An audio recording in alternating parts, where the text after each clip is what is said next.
Hi everyone, welcome to the channel, and this is video number 47, lecture number 47 of algorithm gate exam. Algo for gate exam, and this is for CSE and IT DA. जो भी gate CSE IT जो भी gate CSE और DA में लिख रहे हैं दोनों के लिए, ठीक है। इवन तो अगर आप प्लेसमेंट्स की तैयारी कर रहे हो और आपको एल्गोरिथम में मास्टर होना है तो आप ये कोर्स फॉलो कर सकते हैं प्लेसमेंट्स के लिए, या एल्गोरिथम को पढ़ना है किसी भी सेमेस्टर एग्जाम के लिए, you can follow this one. In this video we are going to learn Stresson's matrix multiplication. Problem क्या होती है? देखो यार, हम डैक पढ़ रहे हैं, अभी भी डिवाइड एंड कंकर चल रहा हमारा, और ये डैक की लास्ट वीडियो है. So this is last video of the DAC. This is last video of the DAC, and in this video we will end up the DAC, and again we will start with sorting techniques. हम sorting techniques के बारे में start में पढ़ेंगे, ठीक है. चलो स्ट्रेसन्स matrix multiplication पे चलते हैं, सीधे जंप करेंगे स्ट्रेसन्स मैट्रिक्स मल्टीप्लिकेशन में. सो यू नो दैट कि मैट्रिक्स होता क्या है. Matrix what is this? This is matrix 10 6 4 2, this is matrix 2 3, this is matrix 1 9, this is matrix 1 2 3 6 2 9, this is matrix. These are the matrix and this is the determinant. This is the determinant. So this is the determinant, and this is matrix. These all are the matrix. Okay. Now we have to do matrix multiplication. Stresson's एक कोई scientist मान लो, उसने matrix multiplication को improve किया था. So normally जो होता है मैट्रिक्स का, अगर एडिशन का प्रोग्राम लिखोगे तो वो ऑर्डर ऑफ एन स्क्वायर लेता है, ठीक है. मैट्रिक्स दो ले लो, दो मैट्रिक्स और सेम साइज की लेनी पड़ेगी, ऐड करना है. Suppose that this is n cross n, this is n cross n, दोनों n क्रॉस n की है साइज की, ठीक है. दोनों को ऐड करोगे तो ऑर्डर ऑफ n स्क्वायर लेगा, ठीक है. What is n cross you know. So suppose that this is matrix. So these are called rows, इन्हें हम रोज बोलते हैं. कितनी रोज हैं? n is equal to 3, that is rose.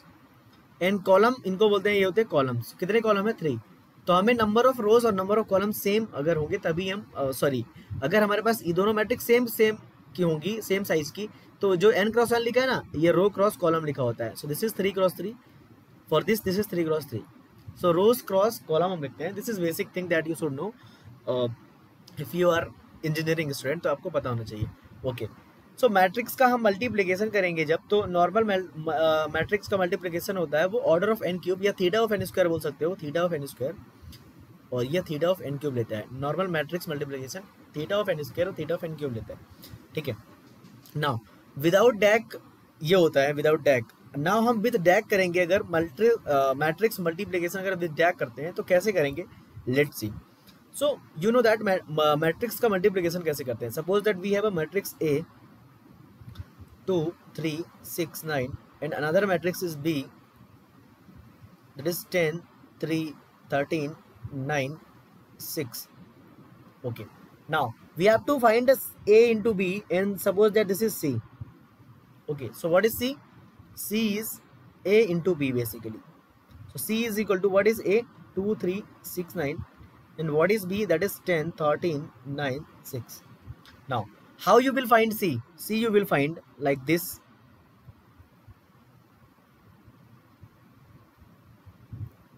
Why this is coming टेढ़ा क्यों आ रहा है? Okay. So C is like this कि C ऐसे फाइंड आउट करेंगे.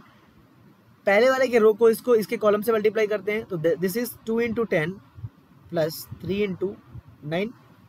फिर दूसरा वाला जो ये वाला एलिमेंट आएगा वो कैसे आएगा? 2 इंटू 13 प्लस 3 इंटू 9, 3 इंटू 6. 2 को 13 से मल्टीप्लाई किया, 3 को 6 से. तो पहले वाली रो को उठा के यहाँ पे डाला, फिर ये वाली इस रो को ऐसा डाला. फिर अब इस वाली रो को उठा के यहाँ फिर डालेंगे, that is 6 into 10 plus 9 into 9. फिर इस वाले रो को इसमें डालेंगे, that is 6 into 13 plus 9 into 6. So that's how you got C. तुम्हें पता है बेसिक मैट्रिक्स का जो मल्टीप्लिकेशन होता है ऐसा होता है. नाउ ये तो हमारे पास 2 क्रॉस 2 की मैट्रिक्स थी, 2 क्रॉस 2 की मैट्रिक्स थी, और ये 2 क्रॉस 2 की मैट्रिक्स थी, ठीक है. तो जब स्ट्रेसन्स मैट्रिक्स मल्टीप्लिकेशन करते हैं हम, तो हमें एक कुछ कंस्टेंट होते हैं जो हमें याद रखने होते हैं, ठीक है. तो हमने पहले तो ये समझो कि A इंटू बी हमने निकाल लिया. A था हमारे पास, B था हमारे पास, हमने C is equal to A into B निकाल लिया, ठीक है. ये सिंपल तरीका होगा मैट्रिक्स मल्टीप्लिकेशन का, ठीक है. तो स्ट्रेसन्स के लिए इंपॉर्टेंट पॉइंट्स क्या होते हैं? Matrix size should be n cross n for both. ठीक है, दोनों का साइज n क्रॉस n होना चाहिए, दोनों का n मतलब 3 2 ऐसा। ठीक है, now n should be power of 2। ठीक है, तो स्टेशंस के अकॉर्डिंग मैट्रिक्स 2 क्रॉस 2 हो, 4 क्रॉस 4 हो, 8 क्रॉस 8 हो, ऐसे मैट्रिक्स हम मल्टीप्लाई कर सकते हैं। नाउ सी, ये तो हमारा बेसिक मैट्रिक्स था 2 क्रॉस 2 का। So can you see that कि हमने किया क्या है। सपोज दैट इस वाले एलिमेंट को उठाओ, इस वाले एलिमेंट को, तो 2 को तुमने 10 से मल्टीप्लाई किया, यहाँ पे ये आ गया। ठीक है, फिर 3 को तुमने 9 से मल्टीप्लाई किया, यहाँ पे ये आ गया। ठीक है, फिर 2 को तुमने 13 से मल्टीप्लाई किया, ये आ गया। ठीक है, फिर तुमने 2 को 6 से मल्टीप्लाई किया, सॉरी 3 को 6 से मल्टीप्लाई किया, ये आ गया। फिर अगली बार 6 को 10 से मल्टीप्लाई किया, ये आ गया। 9 को 9 से मल्टीप्लाई किया, ये क्या आ गया। 6 को 13 से मल्टीप्लाई किया, ये आ गया। और 9 को यहाँ पे तुमने 6 से मल्टीप्लाई किया, ये आ गया। ठीक है, so you can see that कि हमारे पास अगर एक एक एलिमेंट है, अगर 2 क्रॉस 2 की मैट्रिक्स है, सपोज दैट अगर हमारे पास 2 क्रॉस 2 की मैट्रिक्स है, ये 2 क्रॉस 2 की मैट्रिक्स है। ठीक है, 2 क्रॉस 2 की, तो हम इजिली मल्टीप्लाई कर सकते हैं इसको। क्यों, कैसे कर सकते हैं बताओ। इस वाले चीज को यहाँ ले जाओगे पहले, फिर इस वाले चीज को यहाँ ले जाओगे, फिर इस वाली चीज को यहाँ ले जाओगे, इस वाली चीज को यहाँ ले जाओगे, इजिली यू कैन मल्टीप्लाई।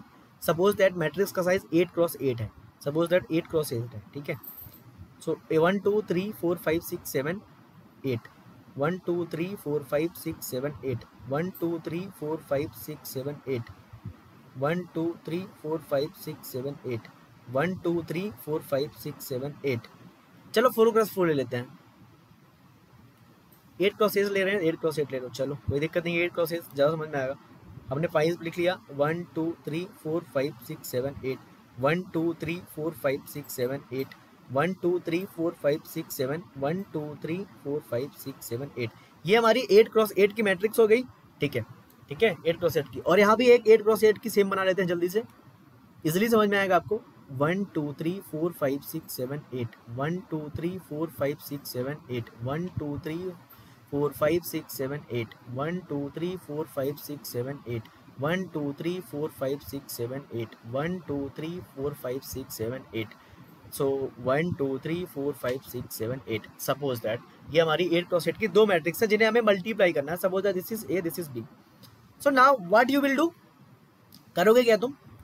तुम वही टेक्निक अपनाओगे, इस वाले रो को, इस वाले पूरे रो को पकड़ोगे, इस वाले पूरे रो को, और इस वाले कॉलम पे डालोगे, मल्टीप्लाई करके ऐड करोगे। ओके, सिंपल तरीका।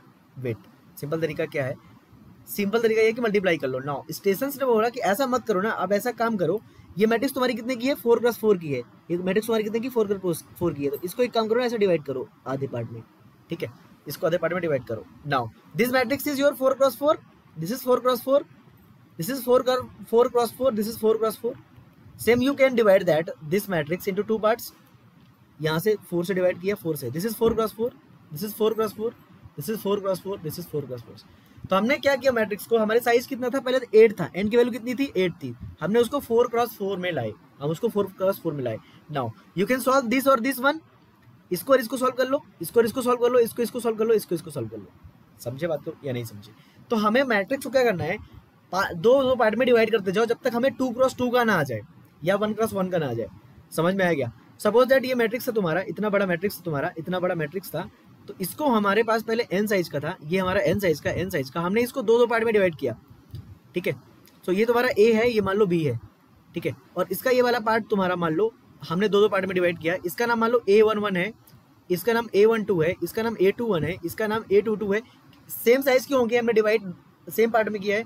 इसका नाम b11 है, इसका नाम b12 है, इसका नाम b21 है, इसका नाम b22 है। Now we have to find c। What is the c? c is that कि a11, c, what is c? How you will find c? c you can find that easily you can find that कि a11, इसको इससे multiply कर दो, इसमें a11 into b11 plus c मान लो ऐसा है तुम्हारा, c को ऐसा मान लो। चलो एक सिंपल तरीका मान लेते हैं, थोड़ा सा आपको समझ में आएगा जल्दी इजिली, कि c में जो मेरा मैट्रिक्स है ऐसा बनता है, मतलब c is equal to a into B, और c जो मेरा ऐसा आता है कि c11, c12, c21 और c22 आता है ऐसा। So how you will find c11? तुम मल्टीप्लाई कर सकते हो a11 को b11 से प्लस a12 को b21 से। c12 how you will find c12, इसको मल्टीप्लाई करो इससे। सो a11 into b12 plus a12 plus b22। Same तुम C21 फाइंड आउट करते हो, C22 फाइंड आउट कर सकते हो। C21 कितना आएगा, C21 you can find out C21, how you will find B11 into A21 plus, simple तरीका यार, इसको इससे मल्टीप्लाई किया, फिर A22 plus B21। Now C22 इसको इससे मल्टीप्लाई कर दो तो A21 into B12 plus A22 into B22। That's how you can find. Simple तरीका, हमने मान लिया कि जो मेरा बड़ा वाला मैट्रिक्स है, इसको हमने मान लिया A11, इसको मान लिया A12, इसको मान लिया A21, इसको मान लिया A22, इसको मान लिया B12, इसको मान लिया B11, B12, इसको मान लिया B21, इसको मान लिया B22। सिंपल तरीका, ठीक है। Now you can multiply like this, okay. तो हमने पूरे अगर मैट्रिक्स मल्टीप्लिकेशन के टाइम कॉम्प्लेक्सिटी को Tn माना, तो हम दोनों मैट्रिक्स को डिवाइड कर रहे हैं, तो हमें कितने मैट्रिक्स मिले, कितने मैट्रिक्स आधे के 1 2 3 4 5 6 7 8, तो हमें 8 मैट्रिक्स मिले और हर एक मैट्रिक्स की साइज हाफ हो गई। पहले n क्रॉस n था, अब वो दोनों कितने हो गए, n/2 इंटू n/2 के हो गए, राइट। नाउ हो गए। चलो, तो यहाँ पे तुम देख सकते हो कि 8 हमारे पास मैट्रिक्स कॉल हुई। Now how many additions are there, you can see that. ये तो हमने जितने भी मल्टीप्लिकेशन हुए उनको मैनेज कर लिया 8n/2 से। नाउ हमारे पास जो एडिशंस आए 1 2 3 4, तो एडिशंस के लिए हम जानते हैं ऑर्डर ऑफ n स्क्वायर लगता है, बट जब साइज कितनी हो गई है, n/2 हो गई है, तो हमें कितना लगेगा, n/2 का होल स्क्वायर। एडिशन के लिए टाइम लगेगा, बट ऐसे कितने एडिशन है, 4 n/2 का whole square. So this is recurrence relation of Strassen's matrix. डैग का मैट्रिक्स मल्टीप्लिकेशन आप ऐसे निकाल सकते हैं। सो हमने 8Tn/2 क्यों लिखा, क्योंकि हमें 8 मैट्रिक्स को क्या करना, मल्टीप्लाई करना। दिस इज मल्टीप्लाई 4 इंटू 4, 8 को मल्टीप्लाई करना है फिर से, और फिर 4 टाइम्स क्या करना होता है, ऐड करना होता है। सो तुम्हें अगर समझ में नहीं आया तो जस्ट रिमेंबर कर लो कि जो डैग से हमारा रिकरेंस रिलेशन आता है वो होता है Tn is equal to 8Tn/2 plus 4n/4 हो जाएगा ये n square. So Tn is equal to 8Tn/2 plus n square.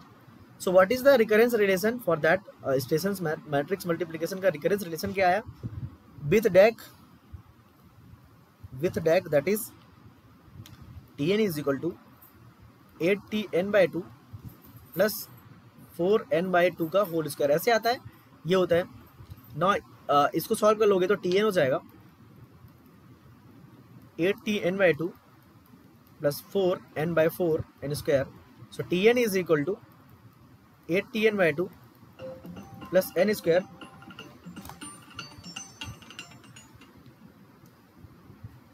Plus n square. Now you can solve Fn is equal to Fn n power log ba Fn n square n power log what is b, that is 2, that is n square n cube. So answer is theta of n cube. This is from which theorem, you can know, you know that this is from master theorem. So अभी भी theta of n cube आया, तो क्या मतलब भाई डैग करने का क्या मतलब, क्योंकि पहले भी यहाँ पे देखो मैंने बता रखा थीटा ऑफ n क्यूब आ रहा था, बट अभी क्या मतलब है, थीटा ऑफ n क्यूब पहले भी आ रहा था, अभी आ रहा है। तो स्टेशंस ने क्या किया, देखो अकॉर्डिंग टू स्ट्रेशंस देखो हमारा Tn क्या होता है, Tn होता है 8Tn/2 प्लस 4n/2 का होल स्क्वायर, ठीक है। तो स्टेशंस ने क्या किया, इसको थोड़ा सा इंप्रूव किया कुछ टेक्निक लगा के। उसने बोला कि Tn को ऐसा मैं कर सकता हूँ इसको 7Tn/2 प्लस 18n/2 का होल स्क्वायर। उसने यहाँ पे एडिशन एक कम कर दिया, सॉरी मल्टीप्लिकेशन कम कर दिया, एडिशन ज़्यादा कर दिया। अब उसने क्या किया था, ये टेक्निक हमें नहीं जानना है, हमें एग्जाम में जाना है कि स्टेशंस के अकॉर्डिंग ये हमारा क्या होता है, रिकरेंस रिलेशन होता है। तो ये अकॉर्डिंग टू स्टेशंस है, Strassen's. So Tn is equal to 7Tn/2 plus 18/4 n square. So Tn is equal to 7Tn/2 plus 4.5 n square. Now you can solve this one. So what is Fn? That is f of n or n power log ba. That is Fn. What is Fn? 4.5 n square and n power log b मतलब 27. Now ये हो जाएगा n square, ये हो जाएगा n log 27. So कौन सा बड़ा है, ये वाला बड़ा है, क्योंकि अगर यहाँ पे 8 होता तो यहाँ पे n क्यूब हो जाता। So answer is theta of n power log 27. Remember, रट लो इस चीज को, इस चीज को रट लो, ठीक है। So according to Strassen's this is the recurrence relation and this is the time complexity and अगर इसको सॉल्व करोगे थीटा ऑफ n पावर 2.81 आता है। So what is the answer? Answer is what you have to remember, Tn is equal to 7 Tn/2 plus 44.5 n square and time complexity Tn is equal to theta of n power log 27 Tn is equal to theta of n power 2.1। So according to Strassen's this is the answer. अगर आपको कुछ भी समझ में नहीं आया तो इसको रट लो, अगर एग्जाम में आता है सीधे टिक कर देना, ठीक है। So this is for all about DAC खत्म हो चुका है यार। नेक्स्ट वीडियो में हम सॉर्टिंग स्टार्ट करेंगे, सॉर्टिंग, और सॉर्टिंग के बाद फिर हम ग्रेडी पढ़ेंगे, ग्रेडी के बाद हम डीपी पढ़ेंगे, डीपी के बाद हमारा द एंड हो जाएगा। So this is very beautiful lecture that you can see and let's meet into another video. Thanks for watching.